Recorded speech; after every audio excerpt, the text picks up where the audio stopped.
I think before we begin, we need to address how stressful it was setting up today. You can talk about that. If my stomach rumbles, I'm sorry. So basically, I have to do everything. Alicia basically sits there and says, hurry up, like, literally, be quicker. If you're not done at this exact time, then I'm not doing it. She sits there giving me the stank face if I'm trying to adjust a light. Like, I'm like balancing like all the cameras and lights on my head, and she's just like standing there like. She makes it sound like it's like there's one camera. No. There's one tripod. No, don't. Well, you do it then. You don't ever tell me to. Anyway, I was trying to do the whole set, and then I spilt a fucking tray of water on the Xbox. She spilled a whole pint of water on my Xbox. And then GTA kept coming out and going in and coming out and going in, and the sensor went off, and now it's dripping with water. And she said, "Have you got any rice?" I said no. And like, see, I have to sit and watch because you will do stuff that's bad if I don't. You've got something in your hair. What is it? Oh, it's a bug! No, get out! Alicia. It's not. Alicia. Sorry.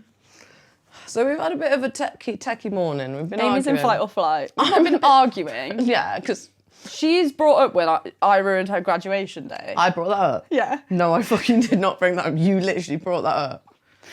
Well, it's weird. Because you said, to say. no, you know why? Because I spilled the water on the Xbox, and then Alicia goes, well, at least you didn't do it on my graduation. Because she spilt water on her laptop on my graduation day. She spent the whole day in the Apple store. The whole day.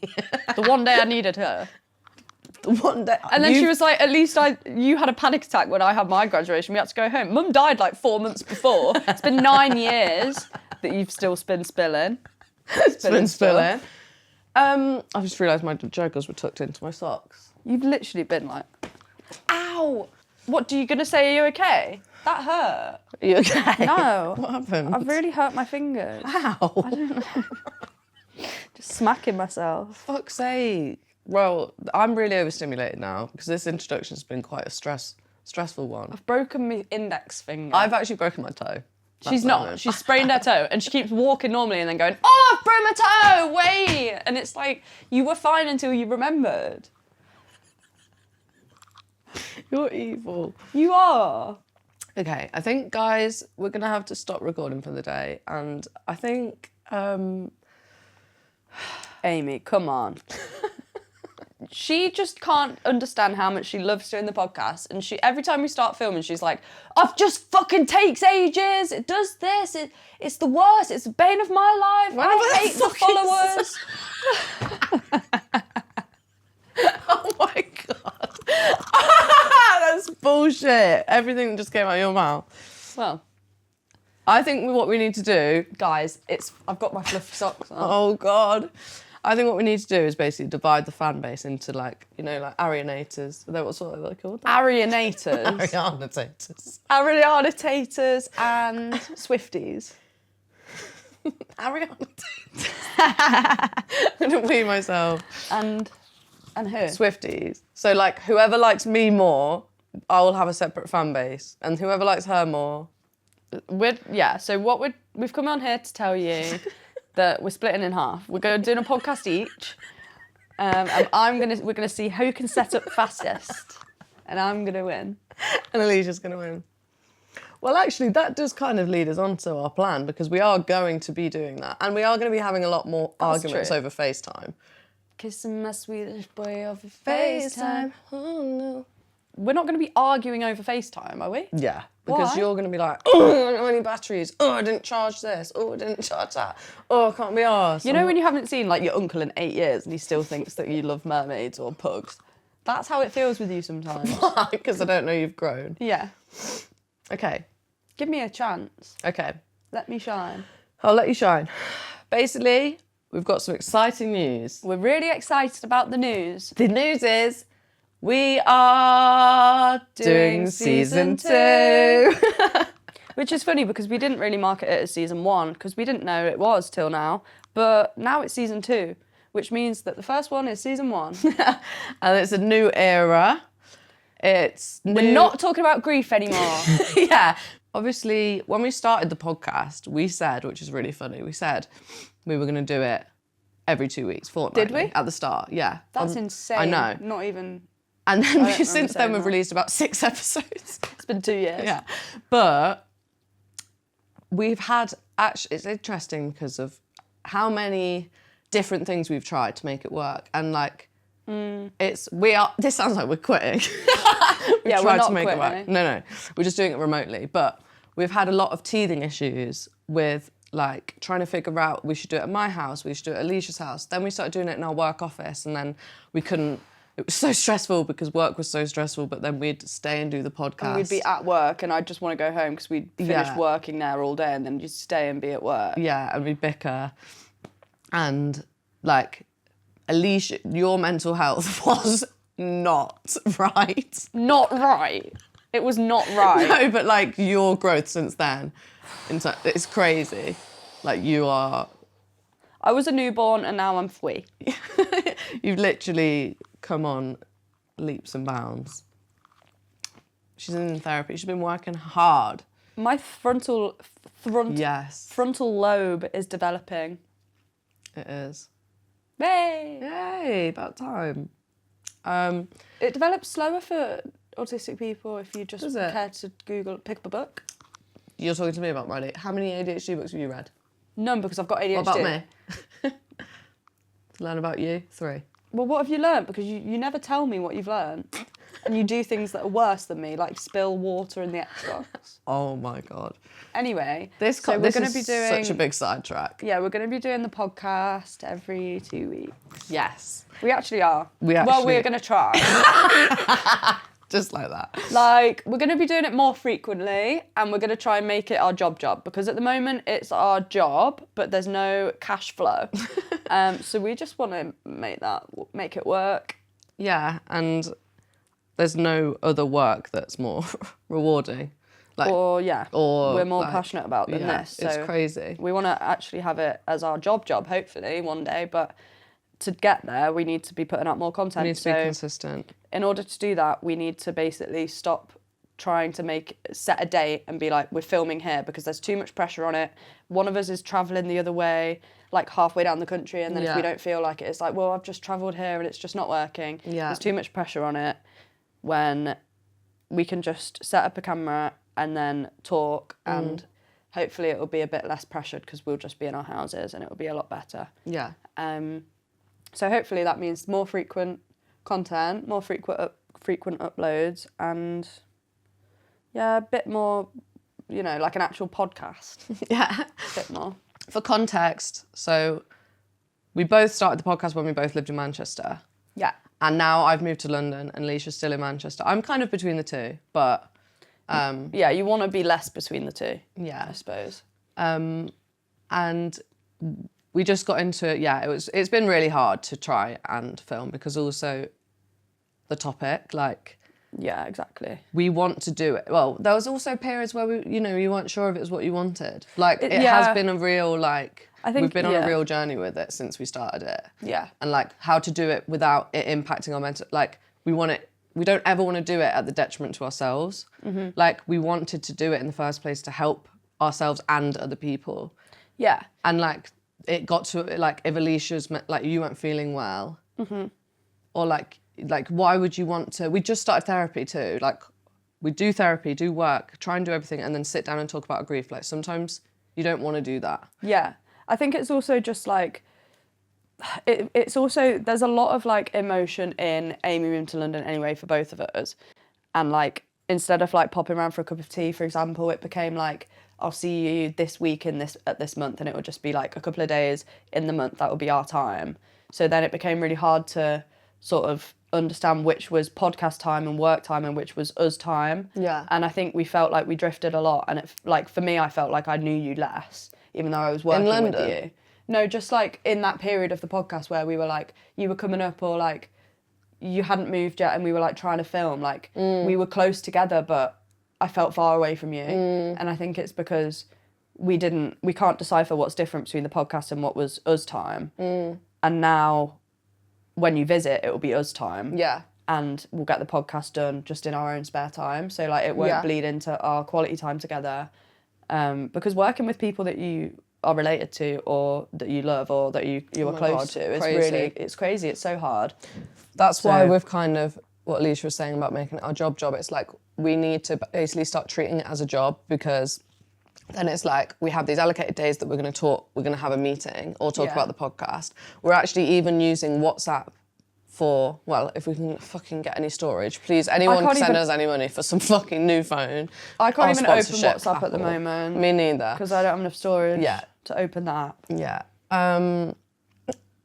We're trying to put boundaries in place. Yes, we're trying. So we'll speak about the podcast on WhatsApp and then everything else on message, so that it doesn't like, because I know if I've got 7 messages about podcasts but she's asking then something else, like you won't want to reply because you don't want to talk about work at the moment or whatever. Yeah. So keeping it separate like that, talking about allocated times, and then having like splitting the responsibilities a bit more. Yeah. Alicia's going to take on some more roles, which will be good. Good. Because I went through a period last year where I had no job security. Like I'd just been made redundant. I was trying to find a job all the time. Like I couldn't physically do anything, but I wanted to do more for the podcast, and we wanted to progress the podcast, but I had no time. So now it's like I've kind of secured a part-time, well, I have secured a part-time job, so that can pay my bills whilst I can focus on this, and it won't be draining me, and I won't be like in it 40 hours a week and have no time afterwards. So I think it is all looking up. Yeah, it's the right time for us to do it, because I'm also freelance now. Yeah.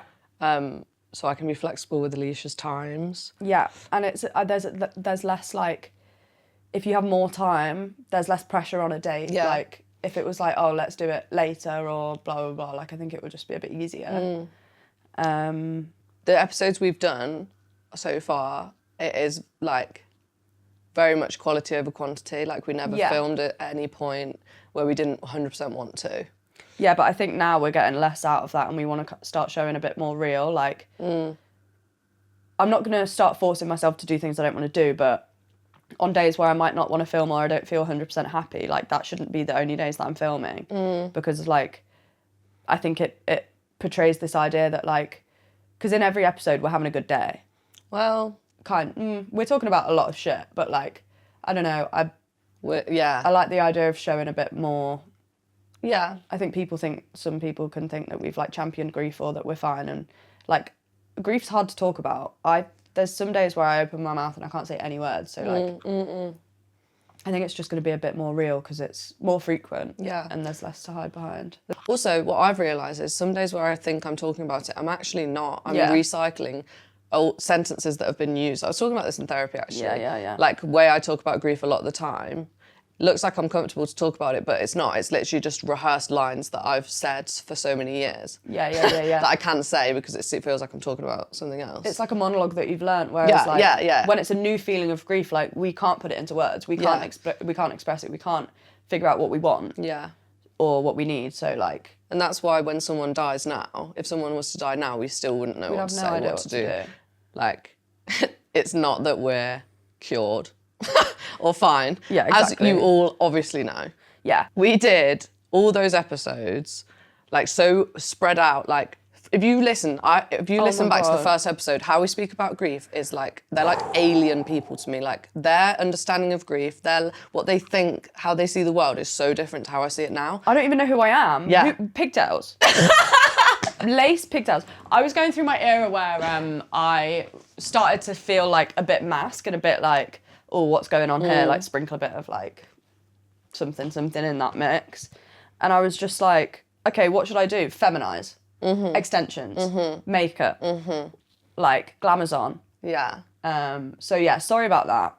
Don't ever apologise. But that's why, like, I hope that you guys can feel that you're learning with us. Like who we are, defo. But that's why I like talking to you guys and meeting you guys, because it's like, it's not just us going through this journey, like it's literally all of us. Yeah. Like that's what I feel when I sit here and talk, that Same. I'm like experiencing it with all of you. And that's why I want to do more events and stuff. But This has been quite convoluted, this explanation of what's going on. It's fucking crazy. We're going to have to do like a little trailer that condenses that. We're going to have to figure out what we're doing. But it's going to be good. And I think we're also doing, like, me and Amy someone's undiagnosed, but I'm diagnosed with ADHD. And I think we don't realise how bad it affects us. And, like...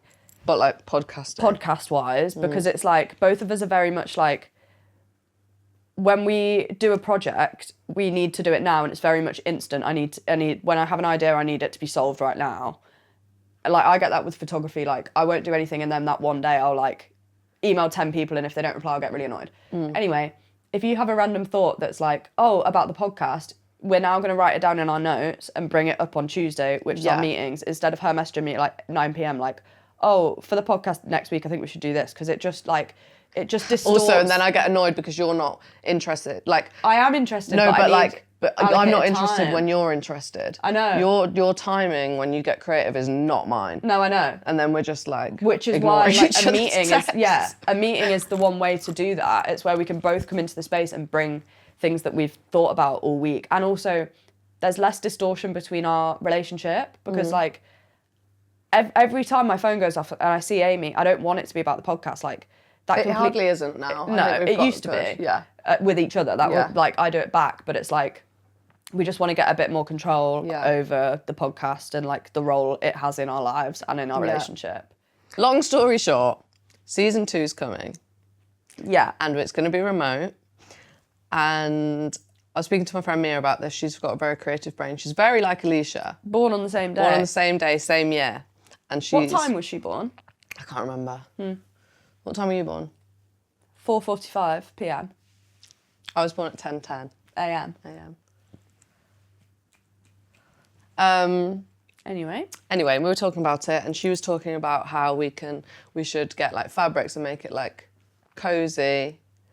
So that's exactly what we're gonna do. We went to the shop today, and the fabric shop, to get some samples, and we were matching them. And we were building like layers and seeing what would work the most. And we really like this silk, but then it's obviously too reflective with the cameras. So we then got this like orange chiffon, which is so cute. It's so pretty. Nice. And you put it over the top and it like sort of masks that shine, but keeps the texture underneath. And it like, what's it called when it like... Ruches, yeah, really well. And hopefully behind us it will be like some sort of orange ruche. And then we want to like... Because we were just thinking about colours and stuff and like what feels right, and like branding feels wrong. To go down brand colours and like a set like that feels completely wrong and commercial and not what this is. Yeah. But what feels right is to like mimic a home and the feelings of warmth and the feelings of like what's going to make me want to sit down and talk about my feelings. And also just like how we've always filmed the podcast, it's always been at home. Like there was that episode that I forgot we did that we literally were in bed. Just mics. Me and you just sat in your bed. I loved that one. I thought that was our best one. We can definitely do that again. I felt the most comfortable then. I think I might put the chiffon behind my bed though, as in. Yeah, well yours is a bit different because you live in a house with flatmates, whereas this house is mine when Nina's at work, so. Yeah. I think I'm gonna sit in here because it feels, when I'm in, I need to start separating bed from sleep now. Because I've had my bed rotting days, and I'm trying not to do that. Yeah, you're a lounge person now. I need to be a lounge girl now. Yeah, you do. So I'm going to do it in here. It's exciting. We're just quite excited. Well, I'm excited for it to feel like... A job. A job, yeah. Yeah. Just like, yeah, fulfilling it. Just at the moment, it's really fulfilling emotionally, but draining financially and energy-wise. Like, I love it so much, and it's all I want to do, and I would love to produce events properly for the podcast. Yeah, and I think my favourite part. That's what we will get to. Yeah. Where you'll be curating these events and... Yeah, all these exhibitions and like workshops and stuff. That's the side that I want to go down, is the events production, whilst Amy manages, you know, doing what she does best. Also, she's freelancing and she needs clients. So if you guys want to work with the one, the only... Yeah, video editing. Please do. Or videography, 101@hotmail.com. Production. No, that's my old one. Oh, is that your Habbo? Amy Fretter. That was that was my Habbo account. amyfretter@hotmail.co.uk. Or if anyone wants me to hire me as a presenter, because that's my dream job. Yeah. So I want to do the podcast because I love talking to people and doing it like this. Yeah, whereas my dream job is, I don't know, Exhibitions, art, events. crafts, workshops, events, people. Yeah. Anyway, less about us, more about you. Yeah. How have you been? How the hell have you guys been? How have you been? We've missed you so much. I've been talking to people again on the account and I've had so many lovely chats. She's been fucking fucked. She's been needing you guys. I've needed my community. Have you guys noticed in the past 8 weeks that Amy's got more time for herself? That Amy's posting more booty pics or selfies on Instagram by any chance. It's the only way to let the hoes know you're single again. You are correct. Yeah, and it She's works on the every market. time. She's on the streets. And she's ready. The thirst traps just work. I told you they work. She's been going on Hinge and I was like, no, don't say that! Instagram stories is where it's at. Alicia was like, I've had my sex era. ew! My hoe era was during COVID, so I know how to work online. I know how to remotely do this. Anyway, I'm not available. She is. But I've taught her everything she knows. No, you haven't. Anywho, you need to cut that line out because that sounds like I've had sex with you. I've taught her everything she knows. It's really bad. Can you cut this out? I'm getting uncomfortable. I need to go outside. I'm getting uncomfortable. you being serious? Yeah, I need you to cut that out. What? Sorry. What are you talking about? That was hilarious. You think that's the worst thing you've said on this podcast? No. You know what is going to be funny? If we make it. If we get popular and then people start making fan edits of us or like Alicia's best bits and it'll be like a compilation. Don't do that. Of all the worst sentences you've said in the podcast. Don't do that. Do that. Because I'm just getting out of my identity crisis with being online. She's gonna get cancelled. I can't deal with fan edits. Cancel's fine. Do what you need to do. Get me offline like I would. I've been trying to silence myself for years, but don't make sexy fan edits. No, not sexy ones. Nobody said sexy. Now. Nobody said sexy ones. Really? I said the worst things you've ever said. I'm thinking like the sexy ones. There isn't any bits that's sexy. You literally getting your stinky, furry feet up here. No, do you not remember that woman that was like, your slothies are so good, queen, keep your head up or something? Yeah, they are. Exactly. She doesn't fancy you. How do you complimenting your socks. Have we spoken about grief at all? No.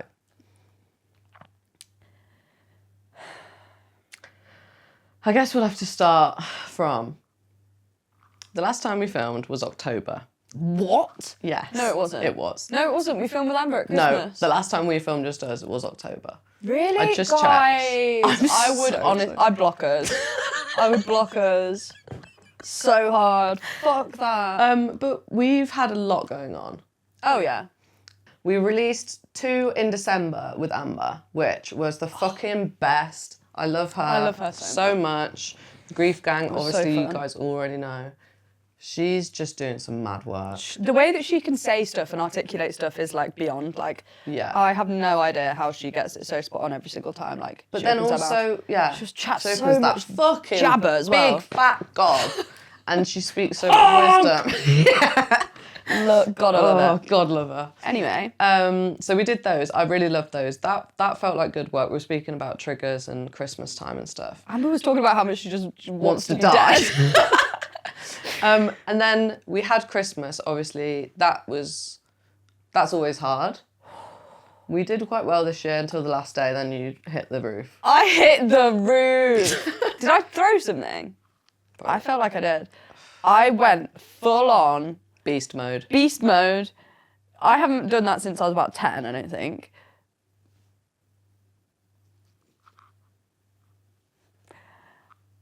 Check you for reference. Yeah, it was pretty insane. Intense. All I needed to do was spend about 6 hours on my own overnight. Nina was gonna just be in about an hour away in Derby on the train. I was gonna go back to Manchester on Boxing Day, and she was gonna spend a night with her nan. I'm gonna see her nana, Giving Nana Christmas presents, come back up next day. She lost it. Oh. She flipped a lid. You better know. Like, if those walls could talk, I was hysterical. But it always, like clockwork, is like Boxing Day or the day after. I know. And it's really interesting because it's like, you're so strong on that day. Like, we always have a good day on the day. Yeah, I know. And you're so strong. I feel like it's suddenly... It's a release. Your ability is like to, keep it together. Keep it together is gone. But that's like such an interesting... Like, that's just such a specific way to grieve, because like some people I know would, you know, go to the toilet on Christmas and have a cry. But like, you're just like so like determined to get through that day that I feel like you don't... I don't think about the day after. Yeah, and then your body's so tired. Yeah. And I can't reserve my energy like that at all. Like, I don't have the capacity to, go off and cry and then think about tomorrow. Like, I don't know when it's coming. I can't identify my emotions at all.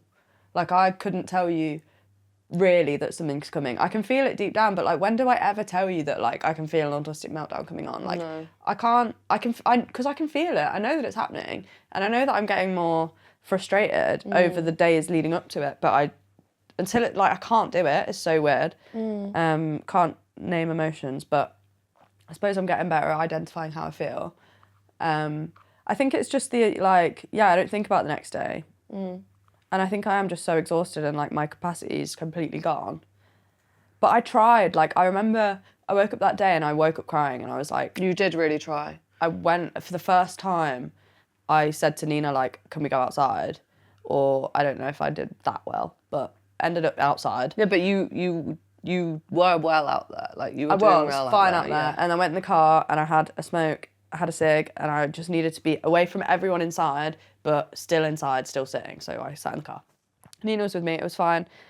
Got through it, became light, felt lighter, felt like I'd got out the other end, and then you woke up, and it's like some sort of attachment within me. As soon as you're around, my ability to look after myself vanishes.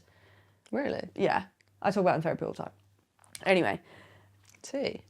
So I'd done so well, and like my ability to mask in front of Nina is less than my ability to mask in front of my boss. Like, I would never act the way that I act in front of you and Nina in front of my boss, because I'd just be able to switch it off. Anyway, so then you woke up and I was like, oh fuck, like my body was just like, release all of it. Like, I guess I'm safe to do so, or like, I don't know, some sort of attachment style. But yeah, and then it all just got fucked. And then I couldn't think of anything other than Nina's going home and I'm going to be alone, I'm going to be alone, I'm going to be alone. And it was just like, you're not going to survive, you're not going to survive. There's nothing that I was saying to myself. Like, my brain was like, what about TV? Or what about this? And I was like, no, none of that's going to help. Like, it was just complete shutdown. And then I got the train back and I was fine. Like, it's just the, I don't know. Didn't Dad pick you up? Did Dad drive me home? He drove me to the station, I think. I got the train. Didn't you have a sleepover? No, that was London. No, yeah, I got the train home, and then there was those... I got homophobically attacked on the train home. Oh my God. I think that shocked me back into reality. Yeah, it's reality. Yeah, remember who the fuck you are. Yeah. And I was like, oh God. They were horrible. This isn't the way I'm going out, them. so I was just like, I'm back. Yeah. Anyway, so yeah, Christmas was fucked. We almost survived. It wasn't bad. It was sad. It was sad, yeah. I don't feel angry at myself for that one. But, I feel sad, but... No, you shouldn't. But what is so crazy, actually, is that we went back to our hometown. We went back to the hometown where we went to school, where we lived with Mum. Trigger Town is what we call it. Like, I was going through some stops on the train and I genuinely had to put, I've got a video, I had to put my... Insert clip. I had to put my fucking coat over my face with my noise-cancelling headphones on whilst going through these 2 stops on the train because they're so triggering. Let me tell you why. First one is the last time I ever saw Mum. Really? Do you not know that? No. Market Harbour train station, yeah. It's the last time I ever saw her because she dropped me That makes me feel sick. Yeah. Okay. And then the second one was, you know, where Fran died. So it's the crime scene. Yeah. So that's unfortunate. Yeah. So those 2 stops, I actually have only just realised that is so fair that I'm triggered by those. I always thought it was just a bit like, God, yeah, it's just the town and some bad vibes. Like, that's actually two very triggering. Kettering, obviously, I've always known as a fair to be triggered by Kettering. If you're not triggered by Kettering, you've got something seriously wrong with you. James Acaster, someone dead because please come on the podcast. I want to talk about Kettering. Is he from Kettering? Yeah. We can get him on the podcast. That's also what we want to do. Celebs. Get celebs on here. So we need to be consistent so that we can get the listeners that podcast agencies. God, Megan Thee Stallion, please. Daisy May Cooper. C-Mac, please. I've been begging. Sorry to Daisy May Cooper's assistant. Oh my God, you better block us. Because I woke up one day, manic, sent Amy's... don't talk about it. We don't talk about it. I forget that she can see what I'm doing, what I'm up to. Yeah, I'm like, what's that message Why mean have you to sent Daisy that May Cooper? to Daisy May Cooper? What are you wearing? I don't know what you're talking about. Anyway, so then we did Christmas at the town and I was really brave. You were really brave. I was really brave. Although on the way there we had to drive and we had to drive through the village that we used to live in. I about got out that car. Alicia started being a witch. No. Because you were like, because basically we started arguing because I was like, I can't drive through, and you were like, get out of the car, sit in the passenger seat, and I'll drive, and you close your eyes and close your ears. And that was helpful. Yeah, it was helpful. I was like, you smoke, so we can't drive. I was fine. It was like 2 hours prior. You literally, no, because you were like, no, because all you've had today is 2 fucking zoots. And I was like, why are you shaming me now because you feel like shit? So let me drive you if you can't drive through Kedworth. I'll drive you now. Oh my God, we've named all the names as well. Good job we don't live there anymore. God. Anyway, I drive. Bryony's in the back like that. Bryony's in the back.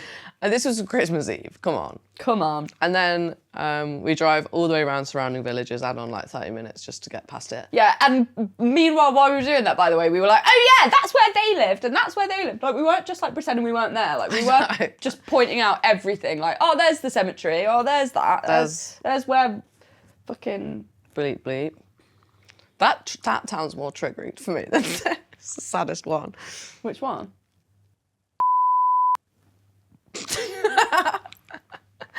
So then we get to January. Eliza's anniversary is next. It's like, Happy New Year! Wah, wah, wah. Oh, shit. And it's like, that day, huh? New Year's Day. Yeah. It's not ideal. I can't, like, ever do anything. I can't get excited for a new year. Because I can't. It's like, Happy New Year, let's get rid of all the shit from last year. Boom. Straight into it with this year. This one. Like, God bless her soul. But she's it was so absolutely inconvenient.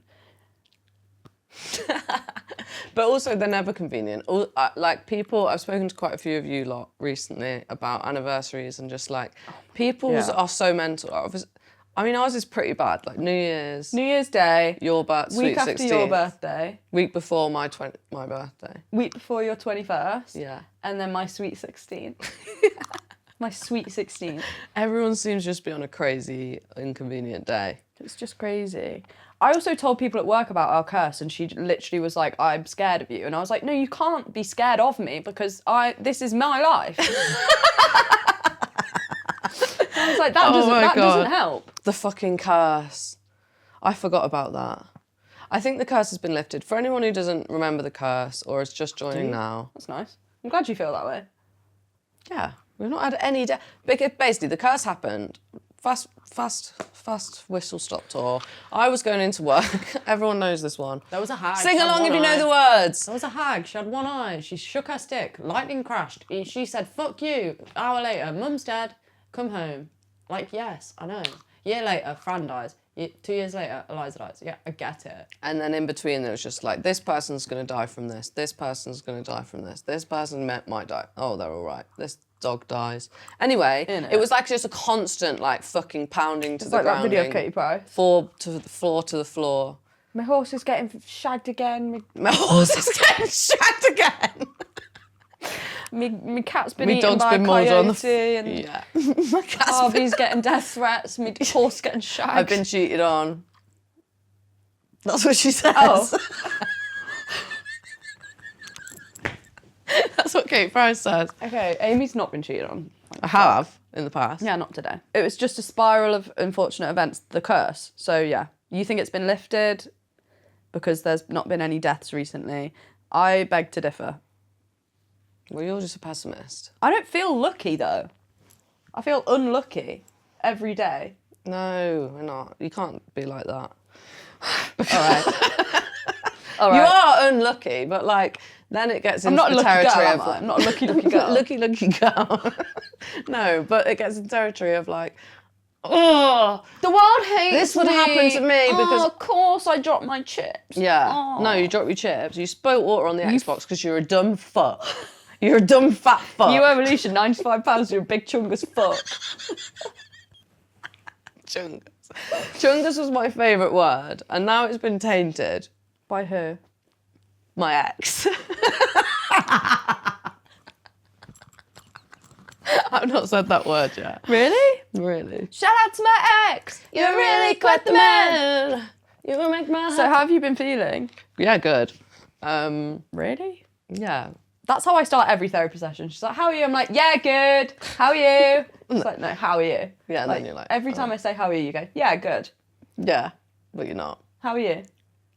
Good. No, I am. Give some advice for the girls out there that are going through a breakup. Congratulations. Congratulations, if you are.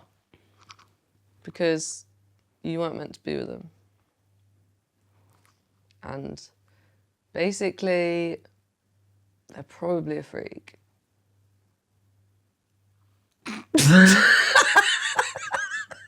You're doing really well. Keep going. That's it. Why are you crying? So painful to hear you try and articulate your emotions. Okay, what else have you got to say? I don't know. All right, moving on. Amy's dumped. Next. I think breakups obviously bring up loads of feelings of grief.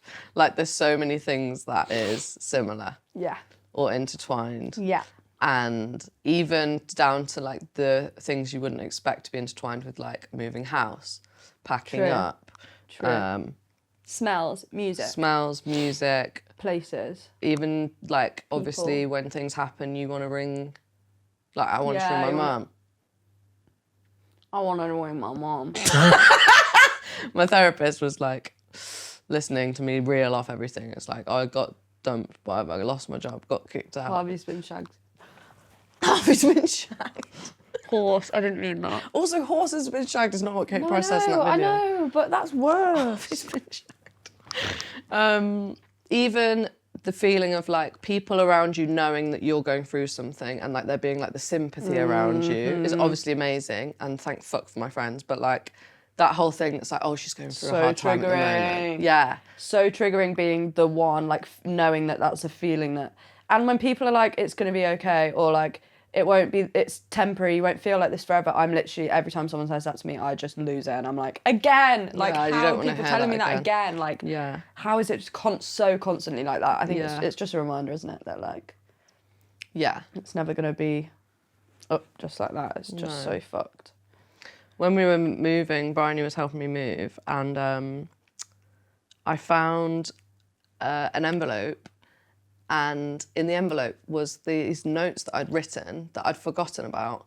And when Mum died, I'd written down a page of things about her that I didn't want to forget. Shut up. Yeah. Had you forgotten them? Have you read them? Yeah, some of them, yeah. Yeah, yeah. It was Really? like how she walked through a supermarket, No, I don't. how she, like, her hugs were like never quite comfortable. Like they were quite hard. Like she was quite bony. Yeah. They weren't like soft. Yeah. They were nice, but they were tight. Like she'd always pull your hair by accident or something. Do you know what I'm saying? Yeah. Her laugh, like Don't know. you do know. It's literally how it's literally my laugh. Yeah. I do remember that.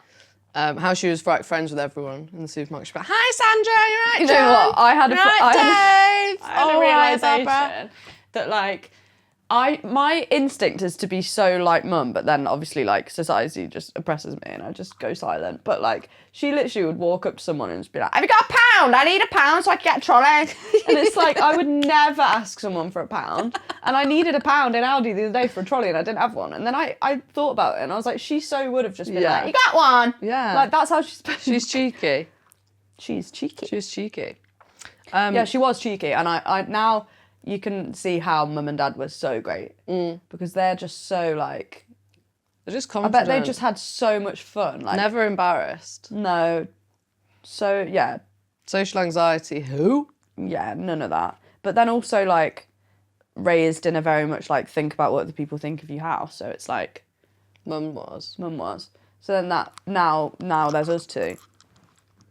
Well, I of love it. being loud in public. I get that from her for sure. Like a yob. Yeah, I got to a point where I was really, really confident and I didn't give a fuck about what people think. And now I've gone back to Amy turn the music down when we're in public sitting in the park. Oh my God. On Mum's anniversary, she literally, it was like,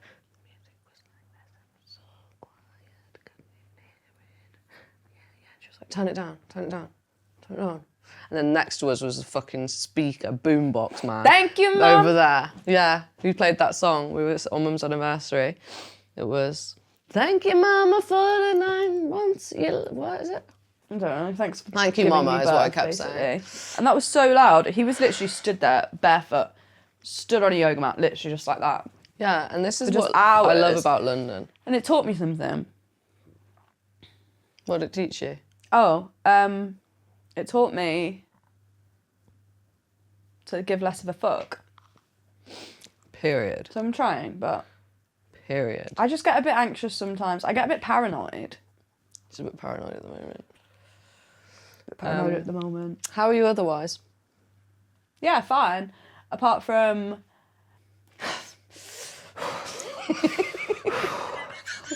so I'm fine. Fucking hell. I'm going through something. Thanks for spitting it out. I'm going through something where the character that I'm building up in my head, the one that I've lived behind, the wall, the Tracy Beaker character... The mask. ...is disintegrating in front of my very eyes. Oh. And it's scary as hell.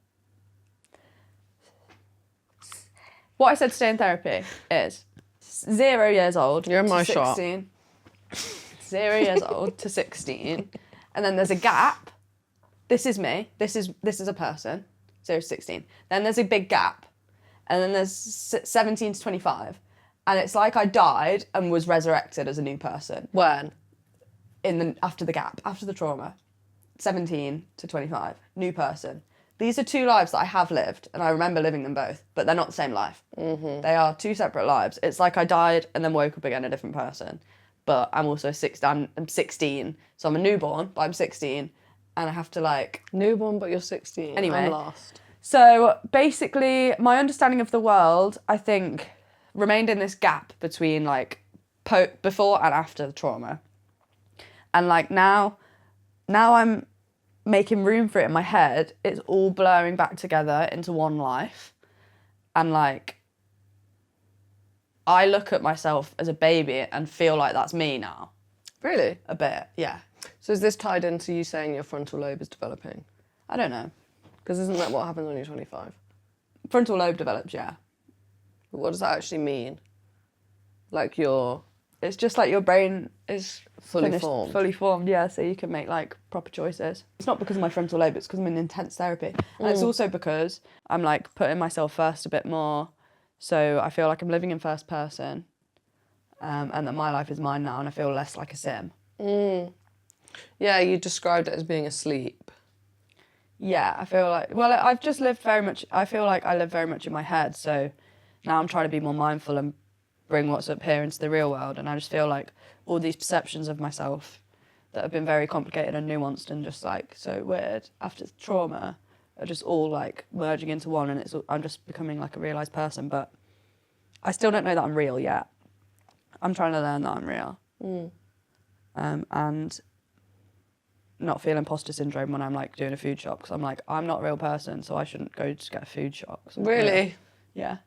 Or like I shouldn't start ballet because I'm not real. That would be weird. It would be like putting a Lego brick in a ballet studio. Really? Is that what the That's what imposter the imposter syndrome feels syndrome like? is, yeah. Like is it also, is it like a deserving thing? Like you're not worthy of being in those spaces? That's how I can describe it, and that's how I've been able to describe it in the past. But it's never quite been that hateful. It's not quite, it's not like, that's the only way that I've been able to articulate it. But now I don't feel like it was ever that hateful. I think it got thwarted into like an eating disorder and like you don't deserve food. But overall, I think it was imposter syndrome. Like you're not real. Like a lot of autistic people struggle with feeling like real. Like yeah. Because it's all in here. Like everything that I feel and experience is all in my head. So doing it in real life is weird. That's why like stepping outside into like public is really weird. And I'm like, I feel like a sim or like a robot that's in a world of humans. Like it's just very much like. Yeah, I've heard someone describe ADHD as that before. Imposter syndrome, like autism. Yeah, I'm just not in the world. That's I don't know. I feel like a robot, like an alien. Yeah, like E.T. like a monkey, like a special someone. Robbie Williams. I met Robbie Williams 2 weeks ago. If no one's seen it, Robbie Williams biopic. No, I don't want to talk about that. Where he wax as a monkey. He's a monkey and he has a hand job and does Has coke. a hand job. Does a hand job. Gets a hand job. Gets a hand job. Receives. Doesn't he do a it hand job. himself? No, he's getting wanked off. Don't do that. Anyway, I'm trying to talk about mum. I'm trying to talk about my life, my perception of myself. Yes, sorry. You feel like a monkey. You feel like a special monkey. You feel like a monkey that can sing really well. Yeah. I feel like a monkey that can slide on his knees and sing. Yeah. I don't wanna rock. Anyway, yeah. So that's how I feel at the moment. Anyone relate, let me know. Anyone that doesn't, don't worry about it. Hate as you can kill yourself. Hate. We can't sing Nicki Minaj anymore. She's cancelled. Also, Fuck what a that mad her. line. Hate as you can kill yourself. Also, I'm getting really annoyed at the moment at people making, like, I feel like there's been a resurgence of people thinking they can say, I want to kill myself jokes. Yeah. I say it to you because I am allowed. Because I do. No. People who haven't had any, like, haven't been impacted in their life by suicide. Alicia's got a notification on her phone that comes up saying, Amy, how are you? I literally I go like that. It's there right now, I just go like that. Anyway, how are you? I am good. I am good. Shock horror, that's the response. I'm comfy now. I'm like, I'm really happy where I live. Yeah. Big up. Yeah, work's good again. Went through last few months have been very turbulent. Yeah. A lot of big changes. Yeah. I'm feeling weirdly like, I feel like when you're in a relationship, you can, obviously everyone says like lose yourself. Yeah. But like, I just feel like I lost having my own back in a way. That's like with my grief, like, or like my mental health. Like, I was speaking to my therapist about it. It's like you kind of think that you need someone else to be okay. Mm-hmm. And like, even if you don't think you're doing it, it's like you're looking for like a rescuer. But then now it's like, actually, no, that is actually just me. Yeah. Like I am doing good. Like, you like, I don't know, when you feel like you can surrender to someone and like that they've got you and like, I don't know, it's just like, as a grieving person, why would you not do that? Yeah. Like, I wouldn't blame yourself for no, and I doing don't. that. I mean, It just wasn't received very well. Like, your grief, I don't know. I just feel like you never like, you got to a point where you were questioning your grief and like questioning what was enough and what was too much and what was like okay and what was okay to show and what to share. But like, the things you were telling people online were completely different than what things you were applying to yourself. Like, fucking do what you need to do. Don't care what anyone says. Like, if they don't, like, if it's not right, then it's not right. Like, just so many things that... Yeah, the advice I would be saying about, like, people needing to make effort to, like, the people around you, if they're your people, they should, like, support you or care about you or treat you with empathy. But then like looking actually at my life, the people like closest to me were not. Yeah. Do you think you were like trying to communicate to yourself through that? Because like I know that when I was with my ex, like I was trying to communicate to her through the podcast.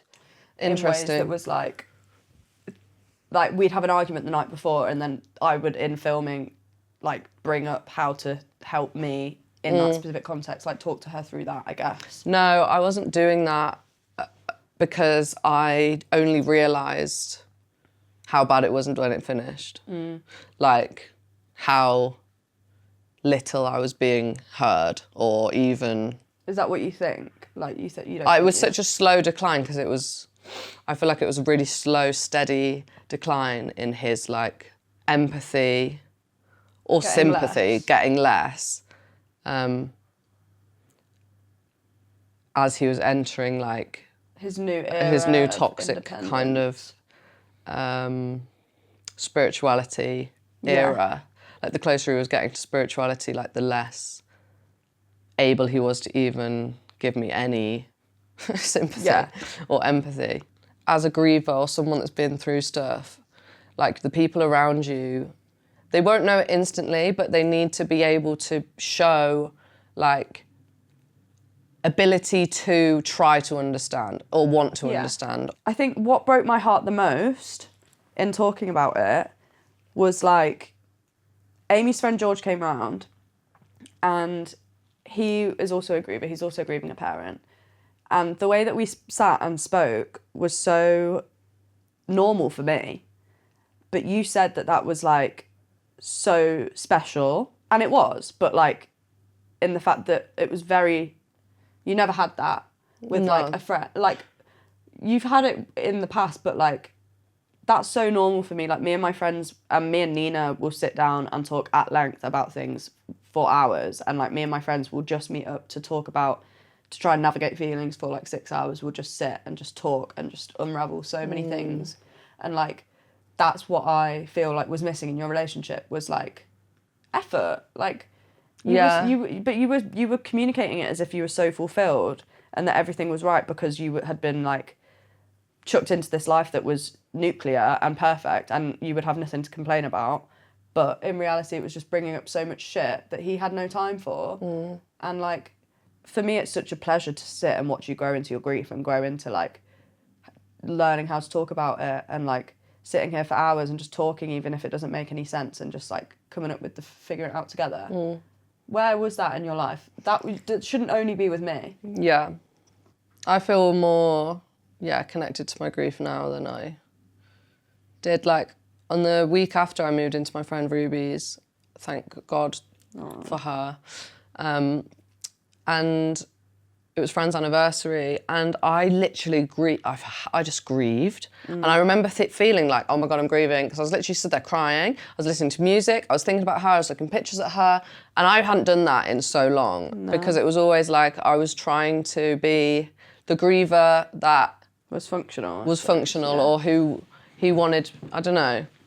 But digestible. also digestible griever, but also on the same hand, there was times when I wasn't. It was like I would not play up, but like I would be like trying so hard to be heard that I would be like, I can't do it, I'm going to bed, and then go to bed, like, because I didn't feel like he was hearing my pain or like wanting to know or care about it at all. So I would maybe be less functional.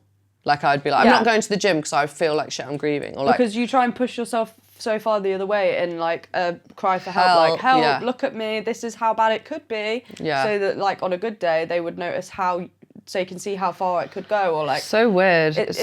Well, when your needs aren't met, you revert back to childlike emotional manipulation in order to get what you want. But it's so subconscious, like so subtle. Of course it is. Like, it was the same with me and Hannah. Like, you just revert, if your basic needs aren't met, and when your basic needs are completely enwrapped in trauma and like attachment trauma and like something being ripped away from you as much as a mother and a daughter, like that's intense. And the human body, like, of course, like when something activates that, you're gonna go into child mode and just be like, this isn't what I need, my needs aren't getting met, but you can't articulate it. So you just like act up in order for them to see it, or like, I don't know, it just presents itself in such weird ways. It's literally just, for them to recognise that you're even going through something. But I experienced a lot of like, it's like really contradictory behaviours. It would be like, I'm so proud of everything you're going through with your grief, like you are amazing. And then the next day it would be like, can't sit here and like listen to you cry. You've not read this spirituality book. You've not done this. You've not meditated. You've not gone to the gym. You're not doing this. You're doing that. You're like, that's why you feel like that. And it's like, no, it's not. I feel like this because of my experiences, and also what's the most important part that I've learned through this is like how you cannot let anyone talk on your grief or your experiences, or tell you what things are, or what you need to do, like that doesn't have any experience with grief. Like, yeah, if I had been in bedbound for 6 months and I wasn't doing anything to make me feel better, whatever, and I would understand why someone would feel frustrated. But like, I've been highly functional. Everything that was being said was very much like, you need to get better, and that sort of language to a griever isn't helpful. You don't get better from grief. Like, you will have a day where you can't get out of bed. Then the next week you'll be like thriving, whatever, and then maybe you'll be bedbound, whatever. Like, the grief is literally like a wave, it comes. It's not gonna be a date where I'm like cured and I'm better. And that's what the problem was. Yeah. But it's also like, you say that, but it's also not even as simple as that. Like, that's already complex. But it's not even as simple as, one Tuesday I'm going to feel sad, and then I'm going to be fine, and then I'm going to be sad. It's like a pit in your stomach that's always there, and it's like your whole brain changes, your whole decision-making changes, your perceptions of yourself change, your perceptions of the world, your ability to place yourself in the world. Like, every single part of your life is completely changed. And that's, for my experience anyway, and probably yours, sudden death. Yeah, well, also sudden death, but also death when losing a parent when you're young. It's so specific. Exactly, like everything that we went through, and like all the circumstances and the layers of the way of the death and blah blah blah, all of these things. But the fact that he can't even grasp it at like a ebbs and flows chart, and he can't even understand that part, let alone the part that's way beneath that other people like Nina and my friends and Bryony and other people can recognise.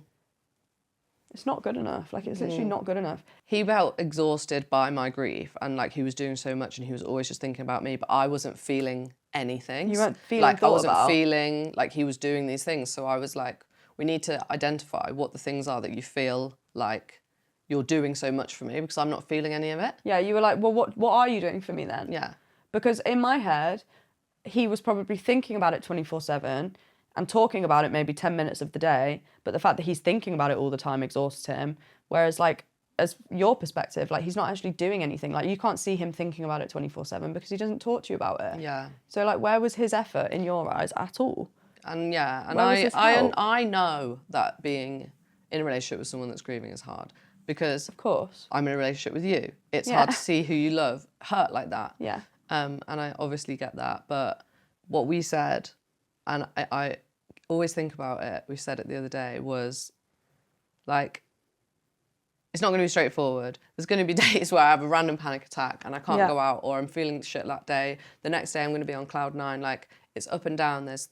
Everything's complex. But the love that I believe grieving people can give or provide people is like unconditional. Like, I would do anything for the people I love, basically, because I love them. Yeah, it teaches, in order to lose so much, you learn how to love even harder. Yeah. And like, we feel things so deeply, and we like see things for what they are, and we see like the whole grand scheme of life, and like, you just look at things in a more holistic way instead of just like what's in front of you, like the alleyway that you're raised in as a child, I guess. It's going to be fucking chaos.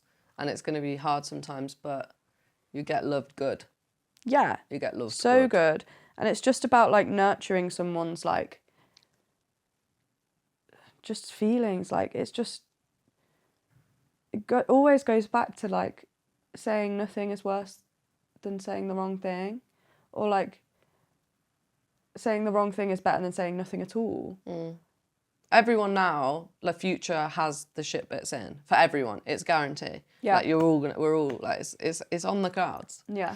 And it's just a case of deciding whether you like love someone to see them through that or support them through it. Exactly. I have been grieving for 9 years? We have. And I started therapy, 2 years ago? Like, this is the part where you have to be, like, you're talking everything through, you're speaking it into existence. I didn't speak about anything for all those years. I'm finally now being like, this has happened. I'm saying the words to someone else. Like, I've never done that. Like, I'm talking through what happened to my therapist. And part of my process anyway, and I'm sure a lot of people agree or relate, is that you do have to, it's like you're accepting what's happening to you. By speaking it out loud. By speaking it out loud. Yeah.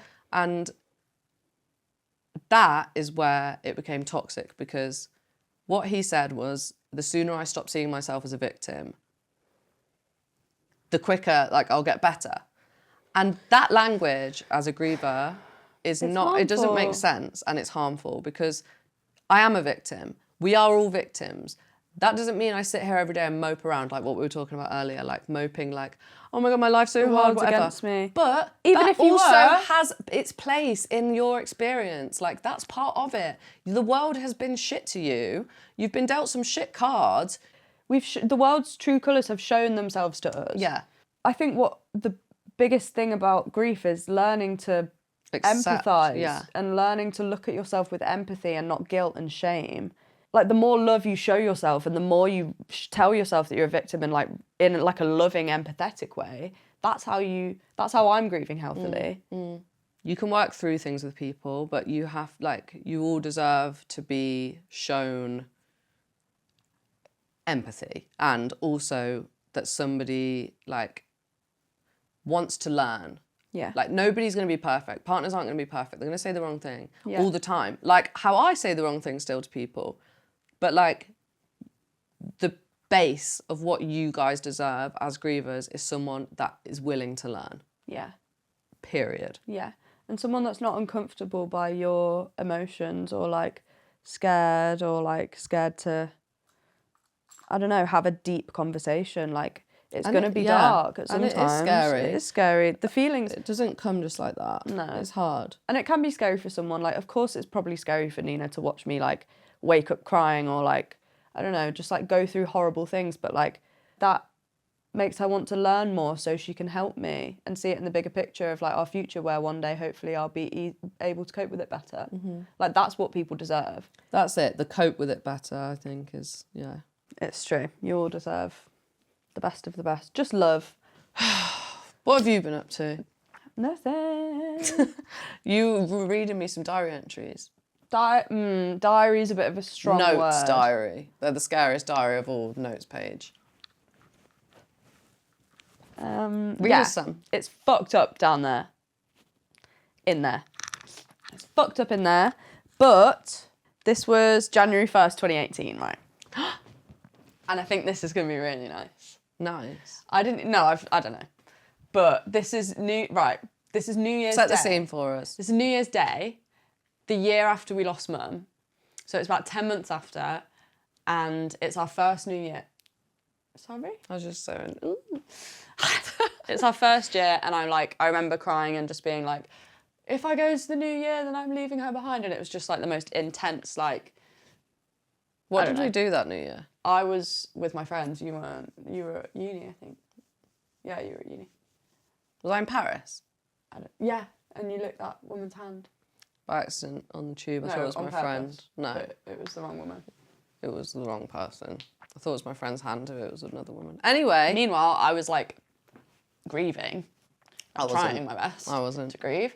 And I wrote a list of things to, like, for, like, my goals for the next year. And I just think it would be really cute. Oh, God, this is going to make me cry. I would just wonder how many of them I've done yet. See if I've done any yet. Okay. And whether you think we've done them yet. Let's hear them. Okay. First lesson. So they're like lessons that I want to learn that coming up. First one, if you don't want to go, don't. You've learned that. You literally learnt that so hard that you now I forgot can't how say to no. Yes. Yeah. I'd like to go back to this a bit. Second, don't change yourself to please people. Oh, no. No, stop. I'm 17 at this point. No, I'm going to die. No, it's so cute. I'm going to cry. Get your foot out my shot. Sorry, I've got a stretch. Any ballet lessons coming up? Let me know. Surround yourself with people who make you feel loved, accepted, and comfortable. Tick. You think? You found your people I've hard. done that. This one, I remember saying this to you and you just were like, as if poetry had just been unveiled to you, like Shakespeare's letters, like Really? Oscar Wilde sitting in front of you. Don't set yourself on fire to keep yourself else alive. To keep someone else alive. That quote changed my life when you said that. Yeah, I know. I was in my Lord era, like, if you can't tell. But yeah, I think that one is I don't think really you do that. good. Yeah, you don't do that. I've recently learnt not to do that. Yeah, period. Finally. Tick. Don't put up with toxic relationships because it temporarily makes you feel good. Not worth it. Tick. What the hell? Go on. Who hurt you that time? The world. What was What good with toxic you? relationship? Family stuff. I have no idea. It would have been. Must have been.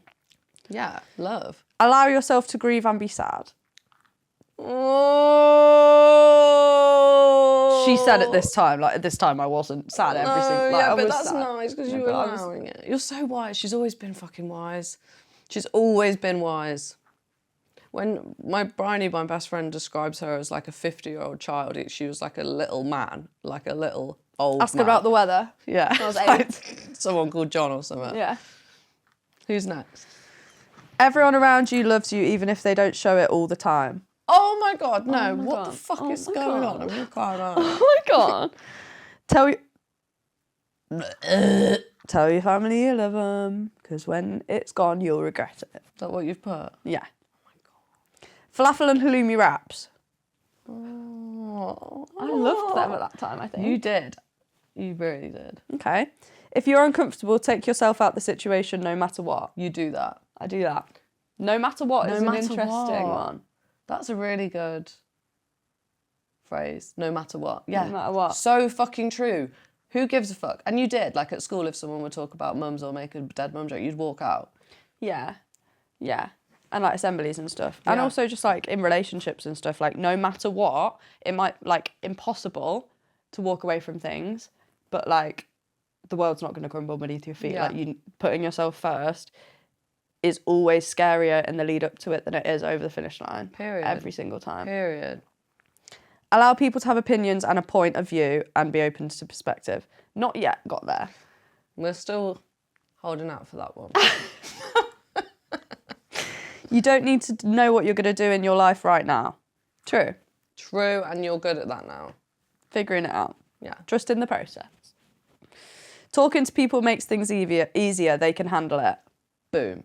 That's really nice. They can handle it. Also, Also, if they can't handle it, get the fuck out. like, what's the worst if thing the that will happen? fucking kitchen's what's too hot or something, Get out the heat. kitchen. Get out the pan. Like, What get is out the pan. it? What is it? If you can't handle the heat, get out the kitchen. Get out the bloody kitchen. Get out the pan. Yes. Thing is, Get out of my what's face. the worst thing that's going to happen? You're going to say something that's so gut-wrenchingly sad and it feels like hell for you, and someone else, like, they're going to be like, oh, that's sad. Like, what else? Like Then they'll they've just never be watched like, Marley and oh Me. my God, it's okay. Like, I'm so sorry you feel that way. Well, if they don't, then get out of my fucking face. They have literally watched Marley and Me. I've not watched Marley and Me. Exactly. Don't feel bad about not opening up to people you're closest to.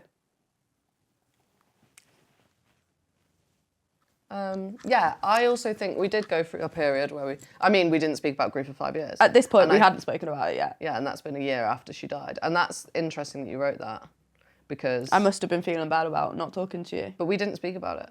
I didn't speak about it to anyone. That's why all my relationships broke down. Period.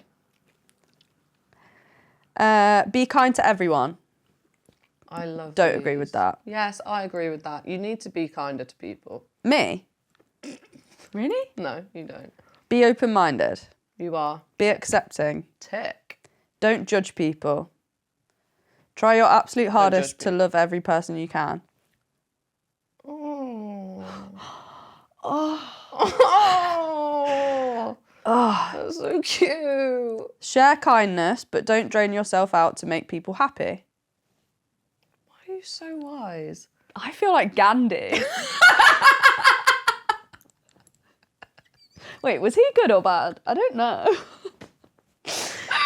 Listen to your body. I feel like Gandhi. Ew. Take it easy. Self-care is so important. Take it easy. Take it easy, sister. Now you know who you sound like. Take it easy. You sound like... Gabby Mills. No. Who? No. Mum. No. Who then? Right.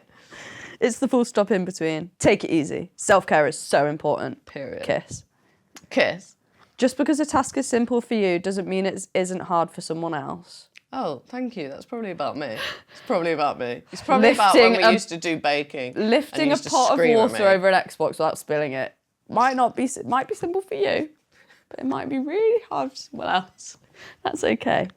Live in the moment. Hey! Life is a roller coaster. Just gotta ride it. Give yourself a break. You're doing so good. That's it. And I wrote it on the 1st of January at 5 to 12. Really? Yeah. You're on your own? No. No. I wrote that on my own, yeah. I was in the bathroom, but I wasn't. That's so cute. Thank you. This is why it's so important to write things down, like journaling and stuff, because looking back on that, that's just amazing. Like you have done most of those things. I don't want to do some of them, like be kind to everybody. Feels like a waste of my time. Not everyone deserves it, sweetie. The people are pleased already. Period. I need to stop saying period. The people are pleased. Period, pussy boots, house down work. What's going to happen with period is it's going to get ruined by the straight people, including me. Like saying slay. And now period. And I need to get smack me. I need to get smacked. Every time I say it. Yeah, I'm going to, put an electric collar, like we did Fifi, put an electric collar on it. Didn't stop her. No, we didn't do that. We need to cut that out. You can, they're legal to buy. Yeah, but they're not moral to use. Let's be real. Mum put an electric fucking buzzy collar, Vibrator collar on our dog to stop her from barking, and it didn't work. When she's a dog and she's a puppy and she's barking because she's trapped in a cage in the garage.